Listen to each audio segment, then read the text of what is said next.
What's up, guys? We're gonna jump into another draft here. Um, we just came back from being in Mythic in the top 900. Now we're back to Platinum, so now we're gonna go back and play some games and see what we've learned throughout the season, last season, and see if we can rank back up. So this first pack, this probably is the best card in the pack, given how powerful it is. The Mecha Godzilla. It's colorless. It's going to go in any deck, and I found that it goes crazy if it's unattested. And if it ever gets hexproof, then you can just load up and mutate whatever you want. So the Mecha Godzilla is probably the first pick here. Easy. The Valiant Rescuer has been very good in the cycling deck, and even I've seen it in constructed, so that's pretty cool. Shore Shark's great mutator. It's definitely one you'd want to prioritize. Stinger, again, another good payoff in the cycling deck. But we'll stay open. We'll go with the card that goes in every deck and be a strong card in every deck. So we'll put the Mecha Godzilla in our pile. All right, next pick here. Death Oasis, I'm not really in on. It's too many hoops to jump through. In the right tempo spells matters deck, the Sprite Dragon can be very good. Back for More has been very strong. You cycle the big creatures early, and then you bring them back and fight, and just even sometimes getting a discount if you get the right creatures. Drainus Stinger, another reason to be in a cycling deck.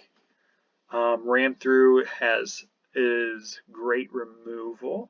So where do we want to go here? I think being the giant, I like to mutate onto him.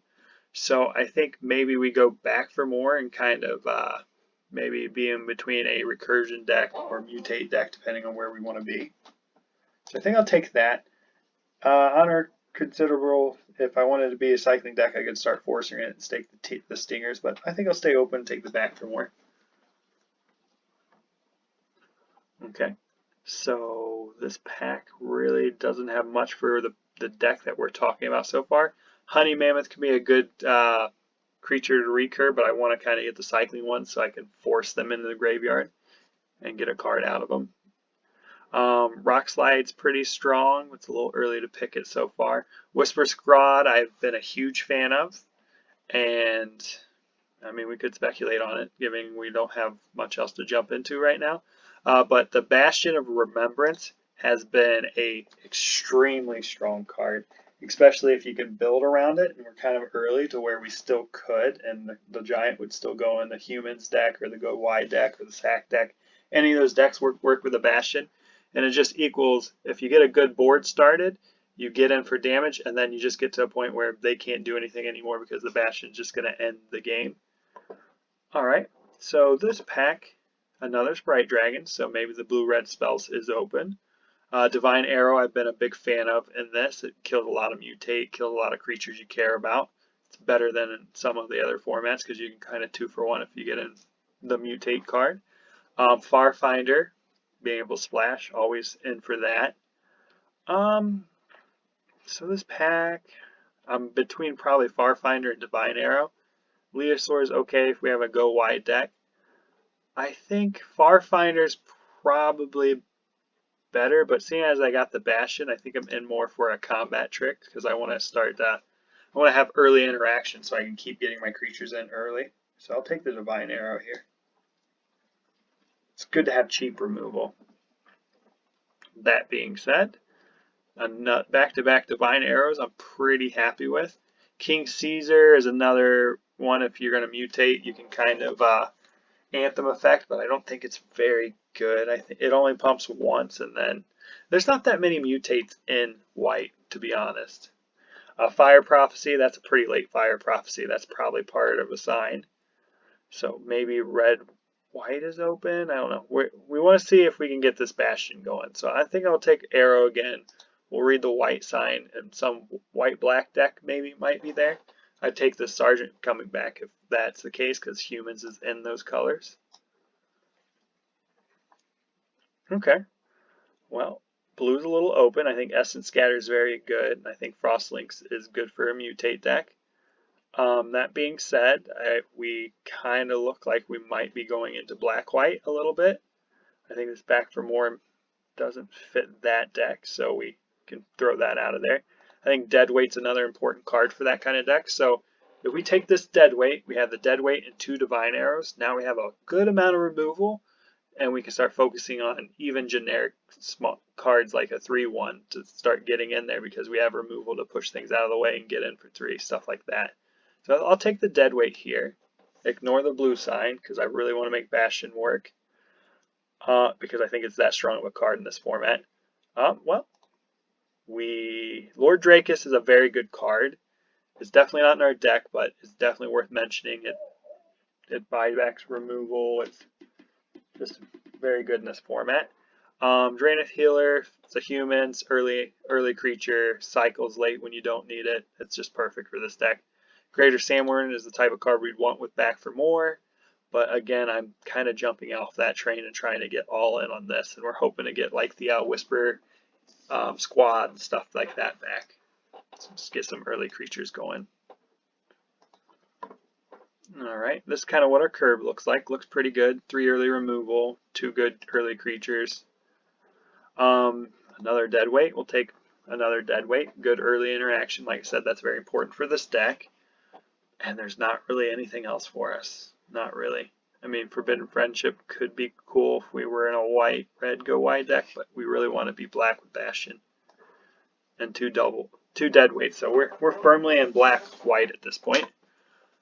That being said, this is an interesting pick. We're in between Vantasaur and the Tiger. We have 1 human so far, but we're technically 2 because the Bastion makes a human. But we're firmly in the colors that care about humans. So I think a 3/4 flyer that pumps one of our humans can lead to some really good turns for us. That being said, voting a card with cycling 1 in your deck is practically free. So Vantasaur could be the pick here if we get Snare Tacticians, but I'm going to take the Tiger. Okay, we got enough removal to where I don't think I need the Blade Banish right now. The Divine Arrow should be able to do the job, but the Blade Banishes would. So I'll take the Poacher. We could end up in a grindy deck, so if we get some tokens, we could sack them and gain life. We get like the bug that you can buy back. We can gain life and kind of just set the wheels in motion of inevitable card advantage. Glider, nice enough, good enough. We can take it here. So this pack's been pretty good to us removal-wise, but we want to definitely get some creatures and stuff going. Just take the colors card that possibly could go in the deck if I want. I'll take another Sleeper Dart. Just take things that could fit if somewhere we're hurting on playables, but we shouldn't be.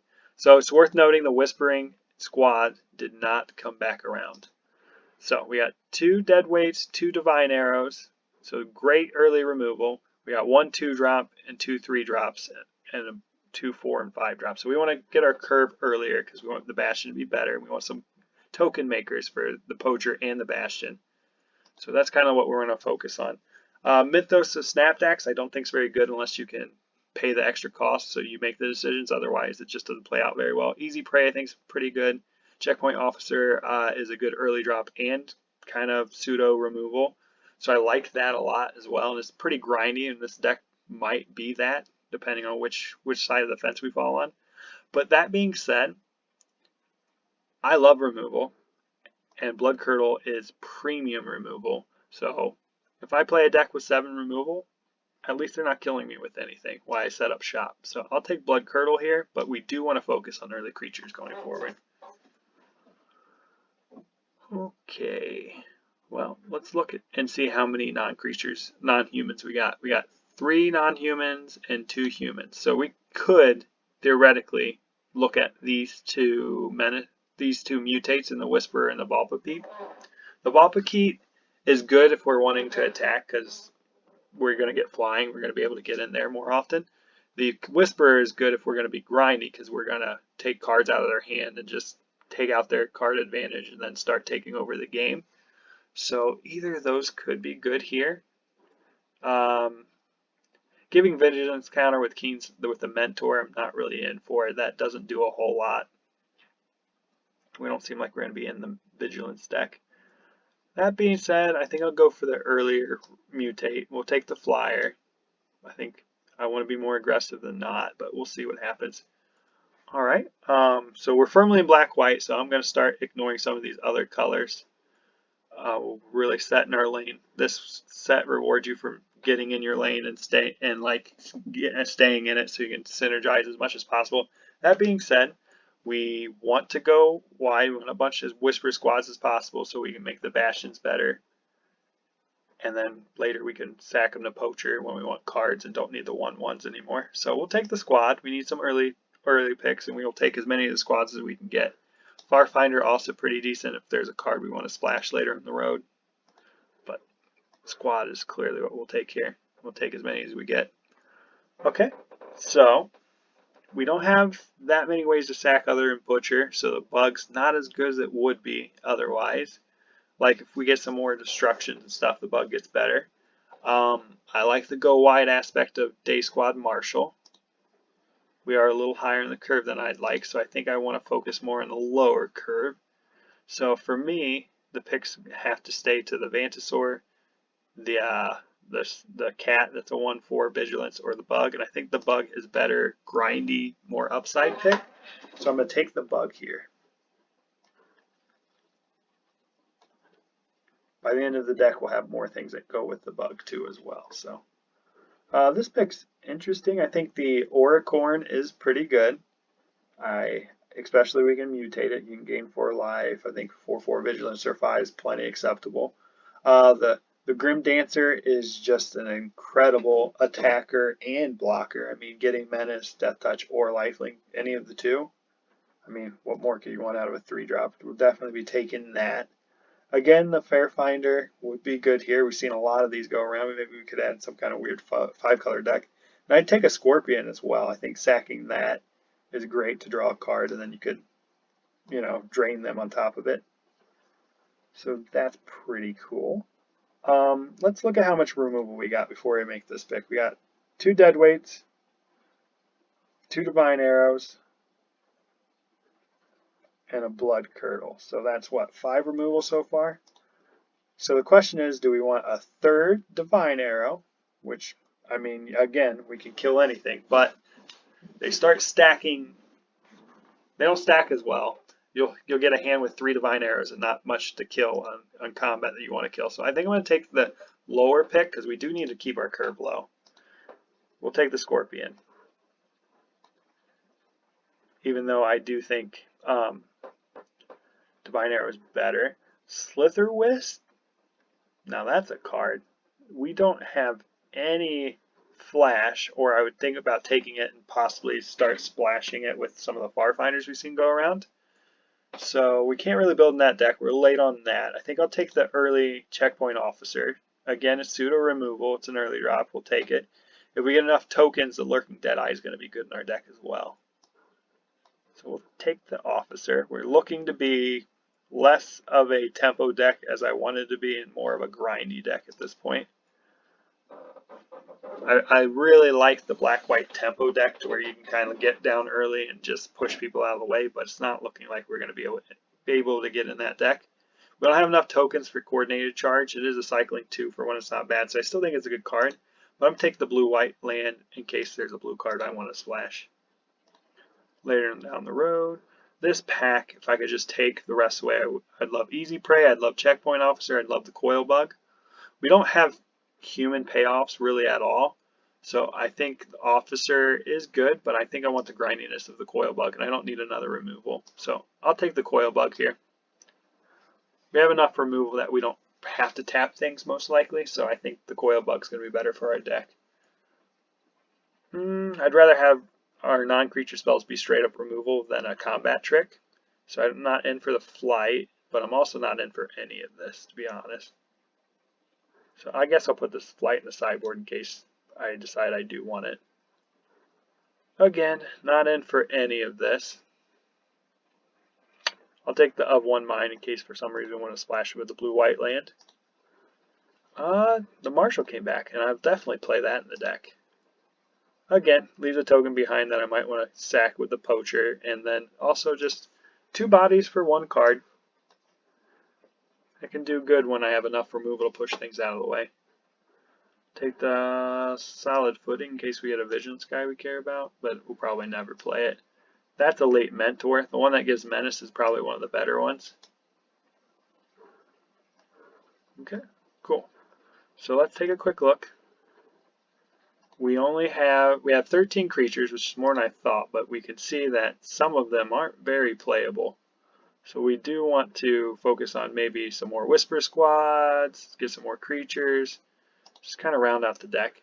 That being said, 2 Bastions of Remembrance is going to suit us very well, especially with like the Bushmeat Poacher. We can start forcing sacks. We can, we got 2 durable Koi Bugs, so we can trade off, drain them 2, bring it back, play it out.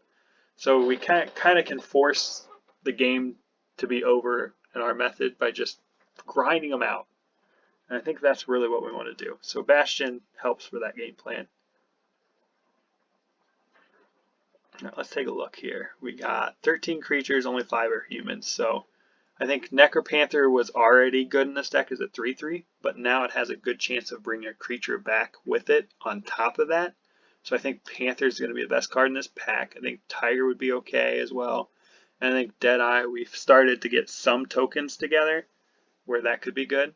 But I think the Panther's better than the Deadeye, and it's also better than making him discard a card. So I'll take the Panther. Its floor is a 3/3 for 3. Its ceiling is it brings back a Grim Dancer or something along those lines. So that's just great. I would love to land in this deck, but I think we're going to pass on it. And I don't think we have like 1 cycler, so the Valiant Rescuer isn't going to be very good in our deck. So all that being said, I think the Boot Nipper is going to be the best card for us. I think it's an early drop. I think it has Death Touch, so it can trade with anything. So for a grindy deck, I think Boot Nipper is perfect. How many cards we had here?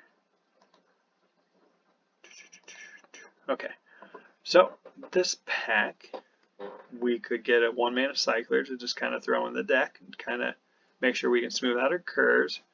We can get the double black 2/2 that flashes for 2, but that's all it's going to be in this deck, and I don't really like that. We could get the Scorpion and maybe pick up some of the bone splitter type cards on the wheel. Yeah, I think I'll take the Scorpion. I think it'll probably round out this Whisper Squad that we just didn't get there on. Okay. Not in for the cat. I think we want to have something that's going to trade with like the Boot Nipper. The Poacher. This might be a Poacher deck, really. We got double Scorpion, so, sacking that to draw a card also drains them 2. And that's great. We got 2 Bastions, so sacking our creature is going to be great. And we got 2 Coil Bugs, so we're going to get infinite cards as well and set that combo up. Yeah, let's take the Poacher. I think this is going to be a Poacher deck. That'll be cool. We have some early drops and a Boot Nipper. So I think the Night Squad, we might be able to get a token out of this a lot of times. And if we can, then, like I said before, we can use the Poacher to get more cards out of it. Or we might be able to go wide and tempo them out with our good removal. So I think I'll take this Commander. I think I'm going to take it over the Glider. I think it's a better card.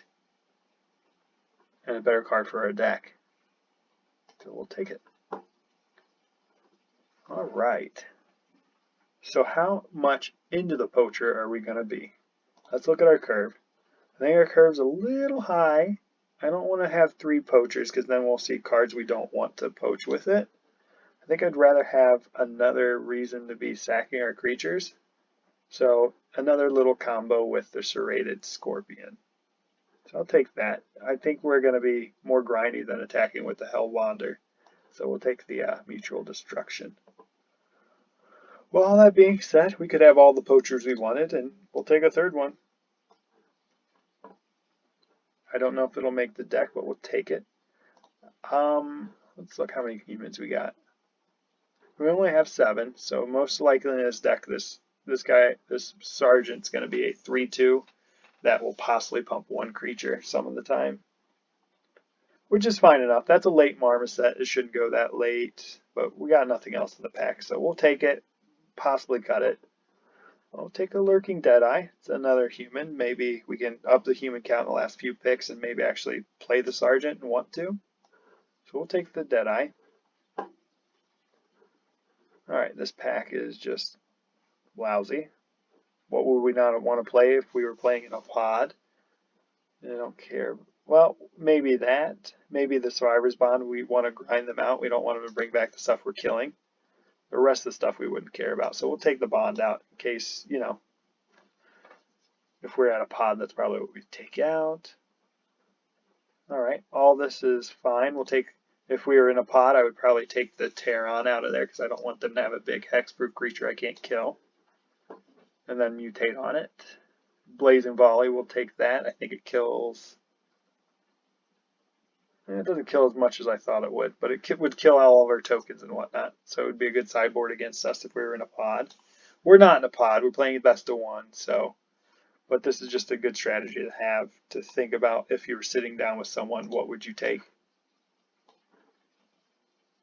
I think, rule of thumb in general, hate drafting is not a good idea. I think you want to draft for your deck and not be as concerned as what you're passing. You want to be aware of it. You want to be aware what you're pushing people's colors into, because you want to be able to prepare for the next pack when it comes back to you and stuff like that. But you don't want to go out of your way to make sure that other people aren't getting a good deck, because you're not always going to be facing that person, and they're not always going to get the card that you're hating. So instead of destroying their draft, you want to set up yourself for success as much as possible. So only hate draft and take things you don't want to face when it's not interfering with your draft. I find that to be a good rule of thumb. I think I would even, and as crazy as it sounds, for like older sets, like the, not older sets, but like the last set, Theros, I wouldn't even hate draft like Dream Trawler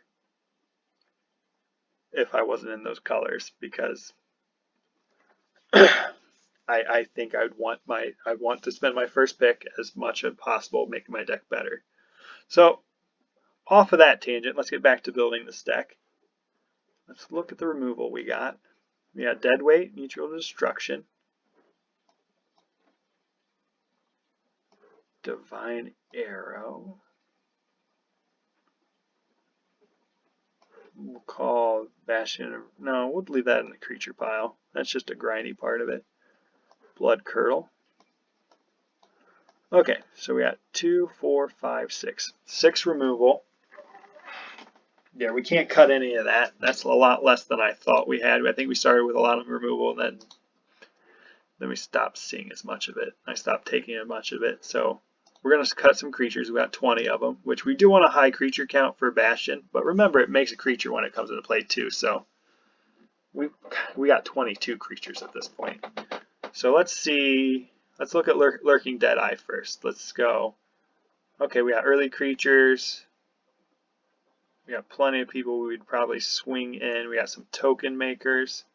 So yeah, there's a good reason to have Lurking Deadeye into our deck, because we could swing in and they'll block, thinking that they're just taking one of our creatures out of the way. Especially if we have Bastion out, because we'll be swinging anyways just to drain them. And then we get them killing one of the best creatures. So Lurking Deadeye is probably pretty good. Scorpion, I need the early drops. I'm okay with putting them in there, especially with the sack theme we have. We have the Destruction and the 3 Poachers. Checkpoint Officer, good grindy card. I'm keeping it. I like the Healers. Yep. Okay, so all these are staying, all the 1s and 2s. Let's look at the 3s. Now, Sergeant, how much do we get into the humans? We only got 9 humans, which is a decent amount, but there's a good chance that the humans are going to start getting the cut, so that number is going to go down. So I think, given that, I like the Glider being able to fly and get into the air. I like the Commando making another human. And I like the Grim Dancer better, and Necropanther as well. Yeah, so I think we'll start with cutting the Sergeant. Now, the Sergeant does get better because the Bastions both make humans, and then the Commando makes a human, the Marshal makes a human. So it's possible it could be better in this deck than I'm giving it credit for. I think I'll start with cutting a poacher. I don't think we need that many. How many non-humans do we got? 7. We got 11 non-humans. So 2 scorpions, a boot nipper, 2 coil bugs, grim dancer, necropanther. Okay, so Vulpapip could be good in this deck, but I also don't think it's fitting what this deck's about. I think it's just setting up a little 2-for-1 for ourselves. I don't think I want to load up on one creature with like a Vulpapip. I think if I'm going to load up on one creature, I'm going to be it with Necropanther and use it for value. So I think the Vulpapip can go. I think the rest of it is providing good value along the way. I think if I'm looking at the 3-drops, this glider is probably the least good. And I kind of do want to cut some of this chunk out. I don't want to be clogged on 3-drops and only laying 1 stuff per turn. So I think I'll take a glider out, especially knowing we didn't get... In this kind of deck, I really like to have the Whispering Squad, because even if you have these later in the game, these clunking it up, if you have 3 Whisper Squads, you're going to get them in your opening hand. And then if you're clunked on mana, you just can keep laying out Whisper Squads and using your mana that way while you're waiting to be able to double spell or get some of these later drops. Unfortunately, we didn't get that, and that's fine. So let's move this dead weights and the stuff back. We're at 41 cards, so we're pretty close to where we want to be. So this is our curve. We got a lot of early removal and early creatures. It says our average is 2.6. So I don't have much cycling, and I do have a little bit of mana sinks between the tapper and the poacher. All that being said, our curve's pretty low. We got some pretty low-end creatures / removal. So I think I'll cut a land. I'm going to play 16. I think that's fine. So this deck has a few things going for it. We have the sack theme, working with the scorpion and the coil bugs and the bastion. We got kind of like a good early drops in the bastion, so we can kind of curve out and then move some things out with our early removal. So we could also tempo a little bit. And then we have some late game cards as well. So like the tiger can push a human in and then start finishing the job in the air. And then we also got the grindy part of the poacher, so he can draw his cards late. So this deck, I think, is going to be pretty good. I really do. I think it's got a good shot of getting us 5 or 6 wins. I think it's the caliber deck it is. So thanks for listening. The next video I'll do will be the games. Hopefully you learned something. This black-white's been one of my favorite archetypes in this, and it has like 3 different ways you can go. And hopefully we'll get to see some of those in the next draft and the games, okay? Thanks. See you at the games.